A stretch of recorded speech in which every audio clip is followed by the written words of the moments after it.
Hello student, good morning to everyone.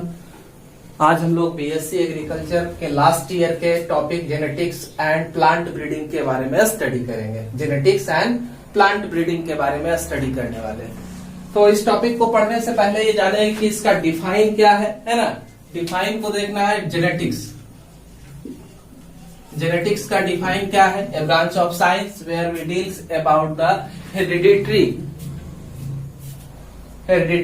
Of character from one generation to another is called genetics, है ना। तो यहाँ पर जो है जेनेटिक्स ब्रांच में हम लोग क्या पढ़ते हैं, तो कैरेक्टर्स जो एक जनरेशन से दूसरे जनरेशन में ट्रांसफर होते हैं ना, उस कैरेक्टर के ट्रांसफर के बारे में हम लोग यहाँ जेनेटिक्स में देखते हैं। और प्लांट ब्रीडिंग क्या है?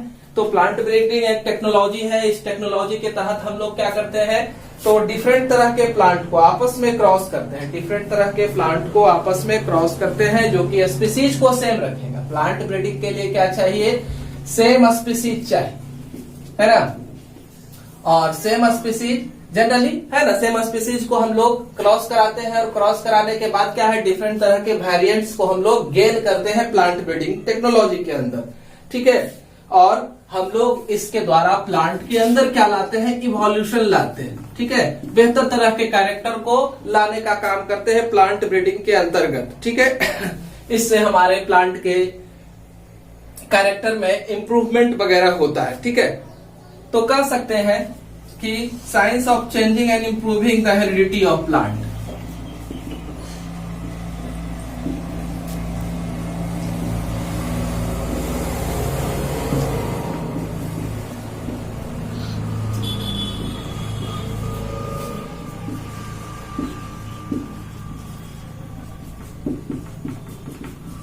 इस ब्रांच में हम लोगों ने क्या देखा कि यह ऐसा साइंस है जहां पर हम लोग चेंज लाते हैं या इंप्रूव करते हैं हेरिडिटी। जो कैरेक्टर एक जनरेशन से दूसरे जनरेशन में ट्रांसफर होगा, उस कैरेक्टर को क्या हम लोग कर देते हैं, इंप्रूव करके उसमें वेरिएशन लाने का काम करते हैं। तो ये आपका डिफिनेशन जेनेटिक्स का और प्लांट ब्रीडिंग का हुआ। अब आखिर है कि हम लोग ये जो है करते क्यों है ना। एम हमारा क्या है, प्लांट ब्रीडिंग के लिए क्या जरूरत है, क्यों करते हैं हम लोग प्लांट ब्रीडिंग को? तो प्लांट ब्रीडिंग को करते हैं इसलिए कि जिसके वजह से हमें क्या हो, हायर यील्ड मिले, है ना। पहला चीज तो है इसका हायर यील्ड मिले, ठीक है। मतलब हमारे जो क्रॉप्स है उस क्रॉप्स के क्वालिटी बढ़ जाए, प्रोडक्शन उसका क्या हो जाए, ज्यादा हो। पहले वो अगर 5 केजी का प्रोडक्शन कर रहा था तो अब सीधे 9 केजी या 8 केजी का प्रोडक्शन करने लगता है। तो इस तरह से हम लोग हायर यील्ड के लिए क्या करते हैं कि प्लांट ब्रीडिंग कहलाते हैं। दूसरा है कराते हैं इंप्रूव्ड क्वालिटी, है ना। तो इम्प्रूव क्वालिटी के लिए क्या करते हैं, तो इम्प्रूव क्वालिटी में क्या होता है कि हमारा जो क्रॉप्स था, मान लेते हैं कि अगर मैज है तो मैज के अंदर प्रोटीन का अमाउंट जितना था वो प्रोटीन का अमाउंट क्या हो जाएगा, इंक्रीज होगा। विटामिन का अमाउंट जितना था वो क्या हो जाएगा, इंक्रीज हो जाएगा। तो हमारा उसका क्वालिटी में क्या आ जाता है, चेंजिंग आ जाता है। उसके प्रोडक्शन में क्या आ जाता है, चेंजिंग आ जाता है, ठीक है। तो इस तरह से हम लोग किस लिए करते हैं, तो क्वालिटी को इंप्रूव करने के लिए करते हैं। साथ में क्या आ जाता है कि प्लांट के अंदर एबायोटिक रेसिस्टेंस आ जाता है। एबायोटिक रेसिस्टेंस आ जाता है ना। तो एबायोटिक रेसिस्टेंस का मतलब क्या हुआ कि वह रोग प्रतिरोधी क्षमता या हमारा एबायोटिक रेसिस्टेंस में आ गया। एबायोटिक फैक्टर कौन कौन सा है, पहले ये देखें। एयर है, वाटर है, टेम्परेचर है, ये सब एबायोटिक फैक्टर है। तो प्लांट के अंदर एबायोटिक फैक्टर के प्रति रेसिस्टिविटी बढ़ जाती है। पानी है, पानी में मान लेते हैं कि कोई राइस बीज का प्लांट ऐसा है जो हायर वाटर के कंसंट्रेशन में भी ग्रो कर जाएगा, तो क्वालिटी क्या है, हायर यील्ड है। जनरली जो है वीट जो है लेस वाटर में ग्रो करने का काम करता है। राइस है तो काफी ज्यादा अमाउंट चाहिए इसको, वाटर चाहिए, पानी चाहिए ग्रो करने के लिए। लेकिन ये कुछ प्लांट ऐसे भी हम लोगों ने हायर वेराइटी बनाया है ना, प्लांट ब्रीडिंग के तहत, जो कि लेस वाटर में भी बेहतर तरीके से ग्रो कर सकता है, ठीक है। तो इस तरह से हम लोग देख रहे हैं कि आखिर हमारा एम क्या है, प्लांट ब्रीडिंग का एम क्या है, क्यों हम लोग प्लांट ब्रीडिंग को कंप्लीट करा रहे हैं। तो हम लोगों ने प्लांट ब्रीडिंग को कंप्लीट कराया किसके लिए, एबायोटिक रेसिस्टेंस उसके अंदर डेवलप्ड हो जाए। जब एबायोटिक होगा तो बायोटिक रेसिस्टेंस डेवलपमेंट वाले प्लांट को भी हम लोग करेंगे। जैसे हम लोग देखते हैं बायोटिक में आ गया आपका एनिमल, आ गया इंसेक्ट है ना, एनिमल है, इंसेक्ट है, पेस्ट सीधे है ना। तो ये सब के प्रति रेसिस्टिविटी क्रॉप में डेवलप करने का काम करते हैं बहुत सारा। जैसे प्लांट में सूट बोरर है ना, फ्रूट को खाने वाला है, इस तरह के बहुत सारे कीड़े, लीफ को खा जाता है, ऐसे कीड़े प्लांट में लगते हैं। तो उस तरह के कीड़े के प्रति रेसिस्टिविटी भी प्लांट में क्या हो जाती है, डेवलप हो जाती है। अगर हम लोग प्लांट ब्रीडिंग के तहत बेहतर क्वालिटी के पौधे को बनाते हैं तो उसमें हम लोग क्या करते हैं, एक्स्ट्रा जीन का एडिशन करते हैं उस तरह के प्लांट के का जो इस तरह के कीड़े से रेसिस्टिविटी को रखता है। ठीक है, तो ये है। इसके अलावा है हम लोग इसके द्वारा क्या कर देते हैं, प्लांट के चेंज इन मैच्योरिटी पीरियड। जैसे कि हमारा राइस का प्लांट है, पहले वाला राइस का प्लांट जो हमारा पुराना राइस का प्लांट था, उसको ग्रो होने में 5 मंथ का समय लग रहा था। तो हम लोगों ने क्या कर दिया कि कुछ ऐसे प्लांट से इस प्लांट को क्रॉस कराया, ऐसे जीन को इसमें इम्प्लांट किया जेनेटिक टेक्नोलॉजी के द्वारा, जीन इंजीनियरिंग के द्वारा, जेनेटिक इंजीनियरिंग के द्वारा, कि जिसके वजह से अब ये जो राइस प्लांट था वो 3 से 4 मंथ में ही क्या होने लगा, ग्रो कर जाने लगा, मैच्योर्ड हो जाने लगा। तो इस तरह से हम लोग ने क्या कर दिया, मैच्योरिटी पीरियड को चेंज कर दिया। ठीक है, तो इस तरह से है ना। और हमें अब जो है क्रॉप्स जो है अर्लियर मिलने लगा, तो हमारे पास क्या हो गया, टाइम का बचत हो गया। उस बचत वाले टाइम में हम दूसरे क्रॉप्स को भी क्या करा सकते हैं, उस लैंड के ऊपर ग्रो करा सकते हैं। तो हम लोग एम को देख रहे हैं, है ना, प्लांट ब्रीडिंग का क्या क्या एम है, ये सब एम को देखा जा रहा है कि क्या कुछ फायदा हमको इससे होने वाला है। ठीक है,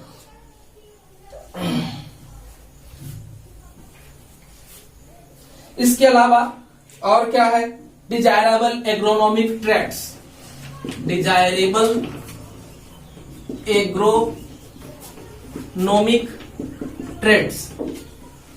तो डिजायरेबल एग्रोनॉमिक ट्रेट्स का मतलब हुआ कि जैसे कि आप एग्जांपल एक देखें गोल्डन राइस को, है ना। गोल्डन राइस में क्या था कि पहले से विटामिन ए नहीं पाया जाता था। हम लोगों ने इस क्वालिटी को, राइस के क्वालिटी में जेनेटिक इंजीनियरिंग के द्वारा कुछ जीन को इम्प्लांट किया और इसके वजह से इस चावल में क्या हमें मिलने लगा, विटामिन ए मिलने लगा। तो ये हमारा फायदा हुआ कि हम लोगों ने डिजायरेबल जो चाहते थे उस तरह के लक्षणों को हम अपने प्लांट में क्या करने लगे, इंजर्ट करने लगे। हम लोगों ने बहुत सारा प्लांट बनाया, पोमैटो है, बोमैटो है ना, पोमैटो,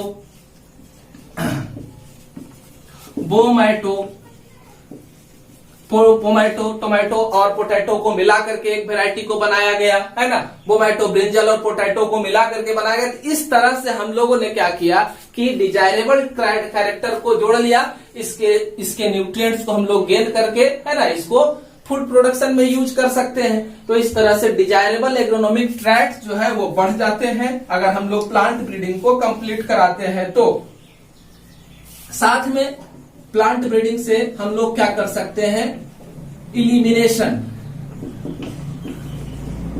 ऑफ टॉक्सिक, है ना, इलिमिनेशन ऑफ टॉक्सिक सब्सटेंस। हम लोग क्या कर सकते हैं, जो प्लांट के अंदर हमारा टॉक्सिक मटेरियल्स रहता है, जैसे आपका खेसाड़ी था, लेथायरस, ओडोटेरस, है ना। तो इसके अंदर जो है टॉक्सिक मटेरियल जिससे पैरालाइसिस वगैरह क्रिएट होता था, हम लोगों ने खेसाड़ी के इस वैरायटी को इम्प्रूव करके ऐसे वैरायटी का फॉर्मेशन किया जिसमें ये हार्मफुल टॉक्सिक मटेरियल नहीं पाया जाता था। ठीक है, तो इस तरह से हम लोग एलिमिनेशन ऑफ टॉक्सिक सब्सटेंस भी कर सकते हैं प्लांट ब्रीडिंग के तहत। ठीक है, उसके बाद और हम लोग क्या कर सकते हैं, इस तरह के प्लांट ब्रीडिंग के द्वारा हम लोग प्लांट के अंदर वाइडर एडेप्टेबिलिटी का गुण डाल सकते हैं। वाइडर एडेप्टेबिलिटी, है ना, तो इसके तहत प्लांट जो है वो बेहतर विभिन्न विभिन्न तरह के क्लाइमेट को झेलने में सक्षम है। जैसे कि जो राइस जो है पहले जो था केरल में ग्रो होता था, उसको हम लोग क्या कर सकते हैं, बिहार में ग्रो करवा सकते हैं, उसमें सर्टेन तरह के चेंजिंग को ला करके, है ना। तो इस तरह से प्लांट के अंदर बेहतर अनुकूलन क्षमता को हम लोगों ने क्या कर दिया, डेवलप कर दिया। किसकी वजह से, प्लांट ब्रीडिंग टेक्नोलॉजी का सहारा लेकर के। ठीक है, ये हमारा इतना सारा एम जो है बहुत है प्लांट ब्रीडिंग के लिए। अब हम लोग देखते हैं स्कोप क्या है, प्लांट ब्रीडिंग का स्कोप क्या है। तो अब देख रहे हैं इसके स्कोप को, तो भाई स्कोप तो बहुत ज्यादा है प्लांट ब्रीडिंग का, क्योंकि हम जान रहे हैं हमारा पॉपुलेशन जो है, वर्ल्ड का ही पॉपुलेशन लगातार इनॉर्मसली इंक्रीज कर रहा है। तो ये वर्ल्ड का जो पॉपुलेशन इंक्रीज करेगा तो वजन किसके ऊपर पड़ेगा, हमारे फील्ड के ऊपर पड़ेगा, और फील्ड उतना प्रोडक्शन नहीं कर सकता है अगर हम लोग बेहतर HYV वैरायटी का यूज नहीं करेंगे। तब हमारा प्रोडक्शन जो हमारा फूड का जो नीड है वो कंप्लीट नहीं हो सकता है। इस वजह से हम लोग को डिपेंड होना पड़ेगा किसके लिए, प्लांट ब्रीडिंग के ऊपर, है ना, अपने फूड के रिक्वायरमेंट को पूरा करने के लिए। साथ में हमारा पॉवर्टी लाइन भी उतना ही ज्यादा है, तो उस पॉवर्टी लाइन के अंदर एक पार्टिकुलर गोल्डन राइस मिल गया, है ना। तो गोल्डन राइस अगर मिल गया, एग्जांपल देख रहे हैं, तो अगर गोल्डन राइस में विटामिन ए को जोड़ दिए तो अब आदमी को चावल ही खाने के बाद क्या हो जाएगा, विटामिन ए मिल जाएगा, और रतौंधी, कलर ब्लाइंडनेस जैसे नाइट ब्लाइंडनेस जैसी बीमारी उसे नहीं हो पाएगी, है ना, क्योंकि चावल के द्वारा मिल जाएगा। एक्स्ट्रा न्यूट्रिएंट की उसे जरूरत नहीं होगी। तो हम लोग देख रहे हैं एक ही में हमें कई तरह के न्यूट्रिएंट्स की प्राप्ति हो सकता है। तो ये समझ लिए हम लोग स्कोप क्यों जरूरी है ना, हमारा बेहतर जनसंख्या, बढ़ती हुई जनसंख्या के लिए फूड को अवेलेबल कराना, और लगातार क्लाइमेटिक चेंज हो रहा है जिसकी वजह से प्लांट के अंदर डिजीज काउजिंग एजेंट भी पहुंच रहे हैं और जल्दी ही वो डिजीज हो जा रहे हैं। तो अगर हम लोग इसको अपनाएंगे तो डिजीज रेसिस्टेंस प्लांट को भी डेवलप कर सकते हैं, है ना। तो ये हमारा फायदा है इससे। तो प्लांट ब्रीडिंग से इतना सारा फायदा हम लोग देखें, तो क्या कोई इससे हमारा घाटा भी है, प्लांट ब्रीडिंग को कंप्लीट कराने के बाद हमारे लिए कोई हार्म भी क्रिएट हो सकता है ना। तो इफेक्ट पड़ता है इसका, अनडिजायरेबल इफेक्ट, अनडिजायरेबल इफेक्ट हमारे ऊपर पड़ता है। क्या कुछ पड़ता है प्लांट ब्रीडिंग का अनडिजायरेबल इफेक्ट, तो सबसे पहला है तो रिडक्शन इन डाइवर्सिटी, है ना। फर्स्ट पॉइंट जो है वो क्या है, reduction in diversity. Reduction in diversity का मतलब हुआ कि हमारे यहाँ जो वाइडर तरह के वेराइटीज पाए जा रहे थे प्लांट के, अगर हम लोग क्रॉप का प्रोडक्शन करेंगे और क्या कर रहे हैं कि हाइब्रिड वेराइटी को डेवलप कर रहे हैं, तो हाइब्रिड वेराइटी को डेवलप करेंगे तो हमारे जो प्योर लाइन थे वो डाइवर्सिटी से धीरे धीरे एक्सटेंड हो जाएंगे। जैसे हम लोग देखते थे पहले जो देसी गाय होती थी, है ना, आज उसकी संख्या कितनी कम हो गई है, उसका जगह जो है वो जर्सी गाय ले चुकी है। तो हम लोग देख रहे हैं reduction in diversity, high HYV variety को हम लोग किसान लगा रहा, तो अपने पुराने किस्म के चावल को वो लगाना क्या कर रहा है, छोड़ दे रहा है। तो धीरे धीरे वो हमारे यहाँ से क्या हो जाएंगे, एक्सटेंट हो जाएंगे। तो हमारा डाइवर्सिटी में क्या होगा, रिडक्शन होगा। उसके बाद क्या होगा, नैरो जेनेटिक बेस हो जाएगा। नैरो जेनेटिक बेस, पहले क्या था कि प्लांट जो है प्योर लाइन में मिलते थे, उनके पास प्योर कैरेक्टर्स मौजूद होते थे। हम लोगों ने क्या कर दिया, तो हाइब्रिड वैरायटी का फॉर्मेशन किया। हाइब्रिड वैरायटी के फॉर्मेशन की वजह से प्योर जीन्स जो है उनका एक्सटेंशन होगा, है ना। हमारा जेनेटिक बेस जो है धीरे धीरे क्या हो जाएगा, कमजोर पड़ता जाएगा। ठीक है, उसके बाद danger in uniformity, danger in uniformity. हमारी प्रकृति में जो एक समानता पाई जाती थी, डिफरेंट तरह के क्रिएचर्स पाए जाते थे अर्थ में, डिफरेंट तरह के प्लांट पाए जाते थे अर्थ में, और वहां पर वाइडर वेराइटी ऑफ क्या था, सब स्पीसीज था। तो wider variety of sub species का विलोपन हो जाएगा, वो यहां से क्या हो जाएंगे, एक्सटिंक्ट हो जाएंगे, गायब हो जाएंगे। तो डेंजर इन यूनिफॉर्मिटी आ जाएगा। इसके अलावा अनडिजायरेबल कॉम्बिनेशन ज्यादा बनेंगे, है ना। हम लोग जब दो वेराइटी को मिलाएंगे तो हार्मफुल यूजफुल कैरेक्टर के साथ साथ क्या हो जाएगा, हार्मफुल कैरेक्टर का भी फॉर्मेशन होगा, यानी कि अनडिजायरेबल कॉम्बिनेशन का फॉर्मेशन होगा, है ना। इसकी वजह से क्या होने वाला है, अनडिजायरेबल कॉम्बिनेशन का फॉर्मेशन होगा। ठीक है,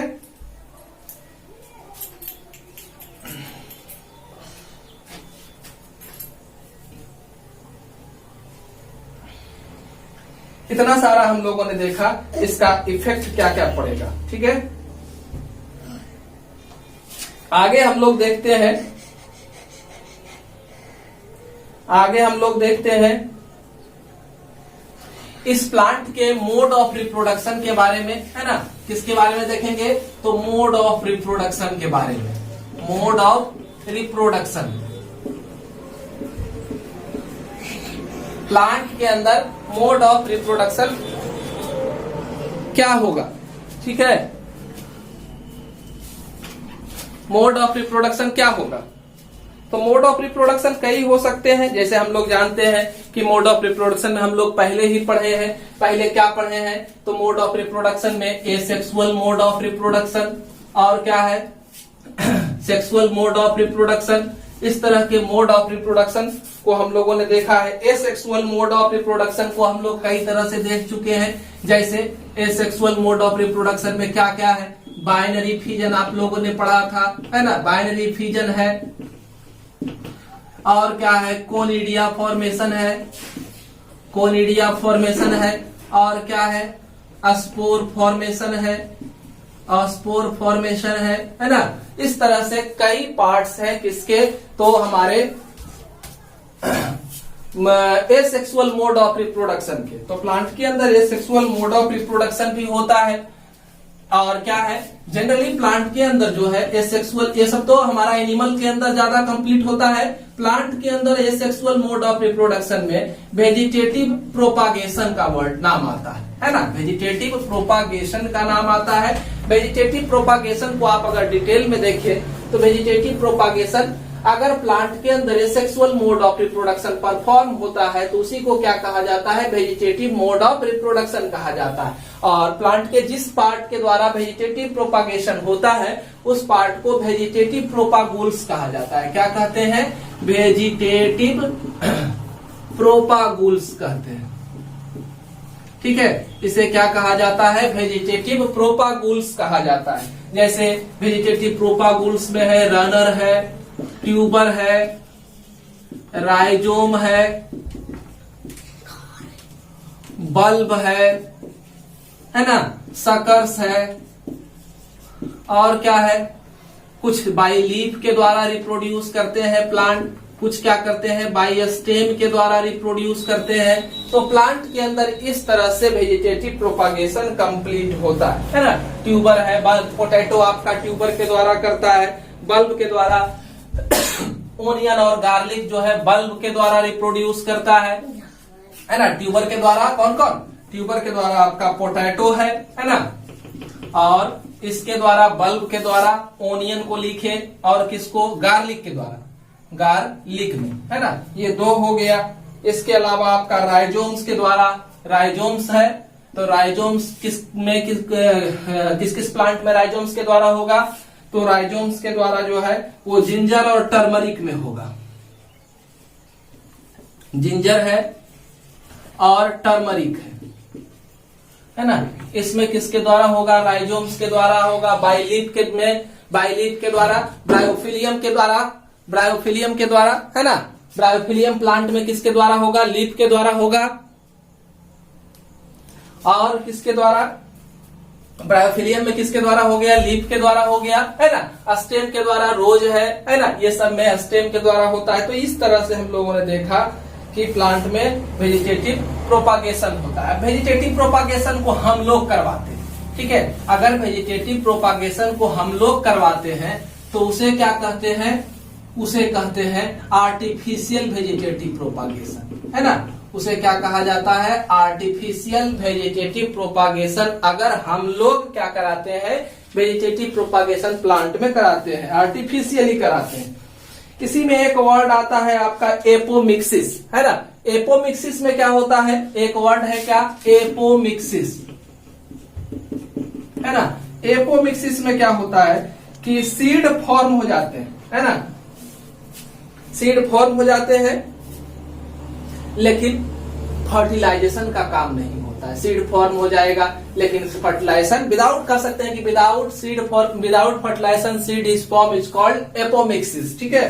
तो ये आपका एपोमिक्सिस का एग्जांपल है।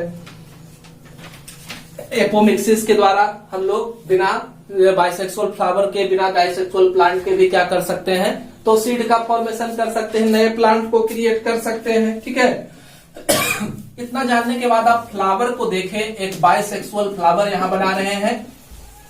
बाइसेक्सुअल फ्लावर का मतलब हुआ क्या कि ऐसा फ्लावर जिसमें मेल और फीमेल दोनों रिप्रोडक्टिव ऑर्गन मौजूद होते हैं, उस तरह के फ्लावर को क्या कहते हैं, बाइसेक्सुअल फ्लावर कहते हैं। तो ये डायग्राम को देखें किस तरह से बन रहा है बाइसेक्सुअल फ्लावर।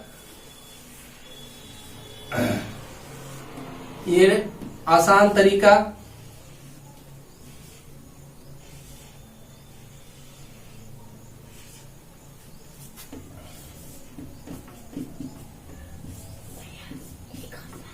इस तरह से ये आपका कलर्ड पार्ट लीफ फ्लावर का।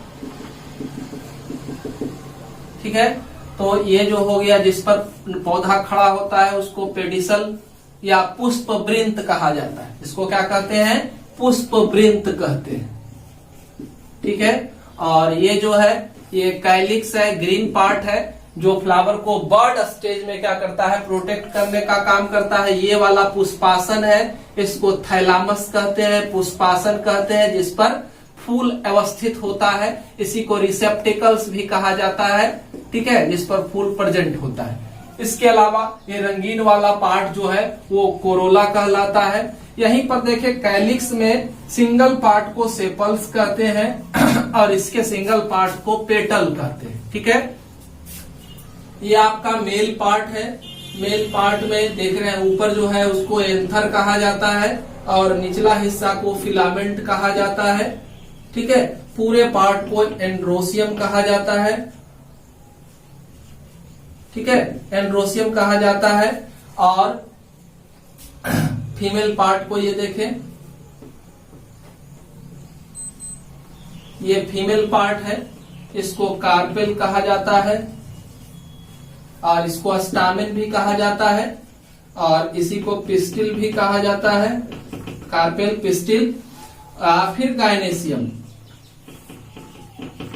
ठीक है, ये आपका स्टिग्मा है, ये स्टाइल है, ये ओवरी है और इसके अंदर इस तरह से जो स्ट्रक्चर मौजूद है उसको कहते हैं ओव्यूल्स। ठीक है, तो ये हमारा एक बाइसेक्सुअल फ्लावर का स्ट्रक्चर है। ये दोनों, ये और ये दोनों क्या कहलाते हैं, रिप्रोडक्टिव पार्ट्स कहलाते हैं। इसको क्या कहा जाएगा, तो ये दोनों मिलकर के रिप्रोडक्टिव पार्ट्स बनाते हैं। ठीक है, और ये जो है ये वाला और ये वाला जो है वो एसेसरी पार्ट कहलाता है, फ्लावर का एसेसरी पार्ट कहलाता है। तो इस तरह से हम लोगों ने देखा कि प्लांट में रिप्रोडक्टिव पार्ट्स कौन है और एसेसरी पार्ट्स कौन है। ठीक है, तो ये हमारे प्लांट के पार्ट्स है, फ्लावर के पार्ट्स है। और देखे कि प्लांट के फ्लावर के पार्ट्स जो है वो क्या करेंगे, सेक्सुअल रिप्रोडक्शन करेंगे। प्रोसेस जो होगा उसे गैमेटोजेनेसिस कहा जाएगा। ठीक है, इस प्रोसेस को क्या कहेंगे, गैमेटोजेनेसिस कहा जाएगा। गैमेट फॉर्मेशन के प्रोसेस को क्या कहते हैं, गैमेटोजेनेसिस कहा जाता है। तो गैमेटोजेनेसिस दो तरह का होगा, है ना, एक माइक्रोस्पोरोजेनेसिस, माइक्रोस्पोरोजेनेसिस और दूसरा मेगास्पोरोजेनेसिस, मेगास्पोरोजेनेसिस। तो माइक्रोस्पोरोजेनेसिस के द्वारा मेल गैमिट पॉलन ग्रेन का फॉर्मेशन होगा और मेगास्पोरोजेनेसिस के द्वारा फीमेल गैमिट ओव्यूल्स का फॉर्मेशन होगा। ठीक है, मेगास्पोरोजेनेसिस और माइक्रोस्पोरोजेनेसिस। अगले वीडियो में इसके बारे में हम लोग डिटेल से देखेंगे, है ना। अगर वीडियो पसंद आए तो लाइक करें, शेयर करें और लगातार दूसरे वीडियो के नोटिफिकेशन पाने के लिए सब्सक्राइब बेल आइकॉन बटन को दबाएं, चैनल को सब्सक्राइब करें, जिससे कि आपको लगातार इस चैनल के सभी वीडियो मिलते रहेंगे।